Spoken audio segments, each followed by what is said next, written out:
So, let me take you or give you an example of a domestic life situation which we don't really like. Our mom telling us to go to grocery shop and buying some potato tomato.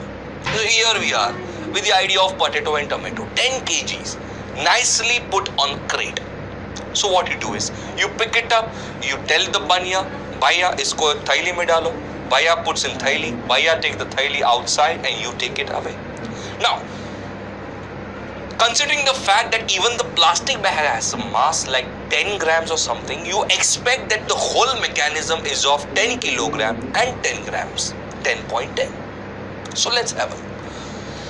In analytical terms, this potato and tomato belongs to your protons and your neutrons, which are separated. They are not inside the nucleus.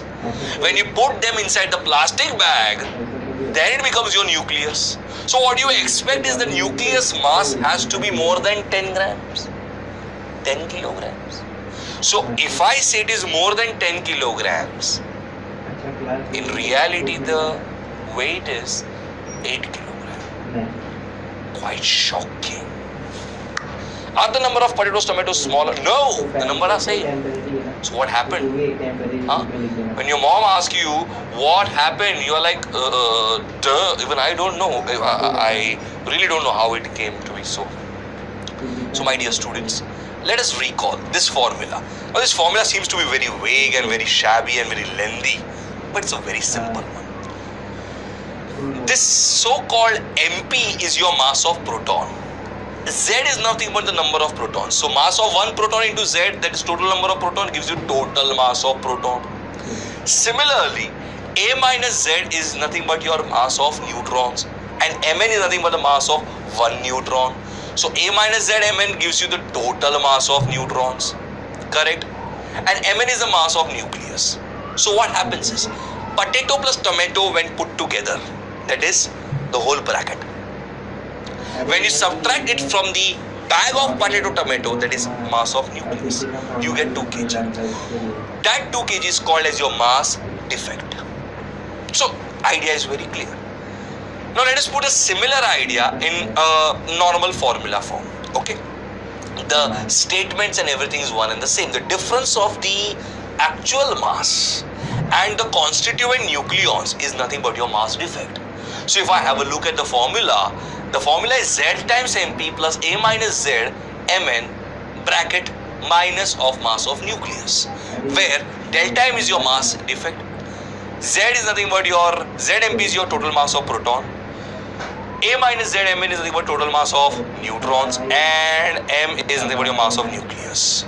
But to make this entire thing understandable, let us have a look at the following animation.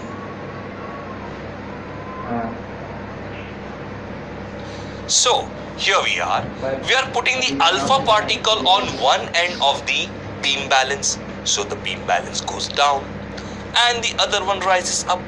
Here comes the neutron, one slightly lowers it down. Another neutron still lowers it further. Now we come with the proton, still lower.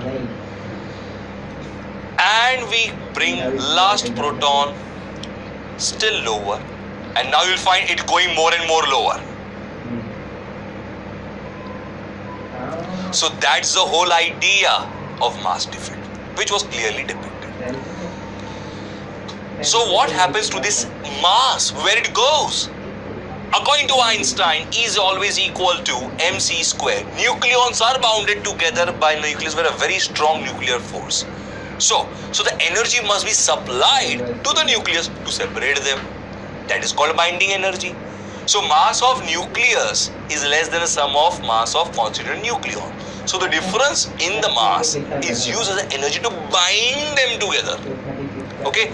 So the amount of energy required to break the bond, to separate the nucleons from the nucleus, is called as your binding energy. Not the atomic binding energy, but the nuclear binding energy. So binding energy of the nucleus is very high as compared to that of the atom. For example, of deuteron, the nucleus is 2.2 mega electron volt, while that of hydrogen, it is 13.6 electron volt. Mega, and that is simply electron.